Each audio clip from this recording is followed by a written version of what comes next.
Alasan polisi belum tetapkan Af tersangka, padahal sudah mengaku bunuh NNH.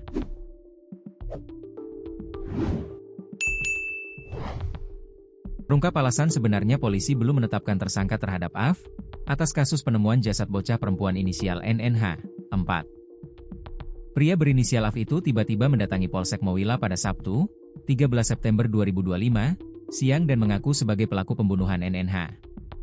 Adapun jasad NNH ditemukan dalam karung di Desa Toluonua, Kecamatan Mowila, Kabupaten Konawe Selatan, Provinsi Sulawesi Tenggara, pada Sabtu, 13 September 2025. Af pun langsung diamankan dan dibawa ke markas Polres Konawe Selatan di Desa Lerpako, Kecamatan Laea, yang berjarak hampir 2 jam perjalanan dari lokasi penemuan jasad korban. Mowila adalah kecamatan yang terletak di Kabupaten Konawe Selatan, Provinsi Sulawesi Tenggara. Sebagai satu di antara kecamatan di Konawe Selatan, wilayah ini memiliki karakteristik geografis yang umumnya bervariasi, mulai dari daerah pesisir, dataran rendah, hingga perbukitan.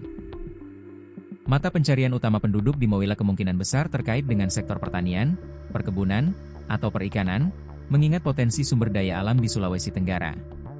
Dikutip Tribun Lampung.co.id dari tribunnews.sultra.com, Kapolres Konawe Selatan, AKBP Febri Sem, membenarkan adanya pria yang menyerahkan diri tersebut.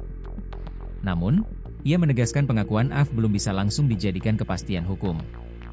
Ada yang mengaku sebagai pelaku, tetapi itu masih menjadi petunjuk.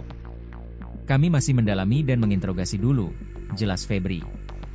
Di sisi lain, Polres Konawe Selatan telah memeriksa 7 saksi terkait meninggalnya NNH, yang jasadnya ditemukan dalam karung di area hutan, Sabtu, 13 September 2025.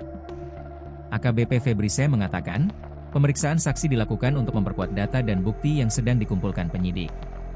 Saat ini, tim K9 masih bekerja di lokasi tempat kejadian perkara, TKP, Desa Toluonua, Kecamatan Mowila, Kabupaten Konsel, untuk melakukan pelacakan.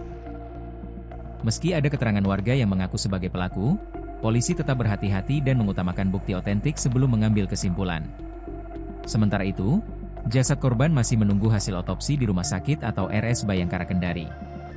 RS Bayangkara berjarak sekitar 49,7 km dari rumah NNH, dengan waktu tempuh perjalanan 1 jam 18 menit menggunakan mobil atau motor. Keluarga telah memberikan izin agar otopsi dilakukan, untuk memastikan penyebab kematian secara jelas.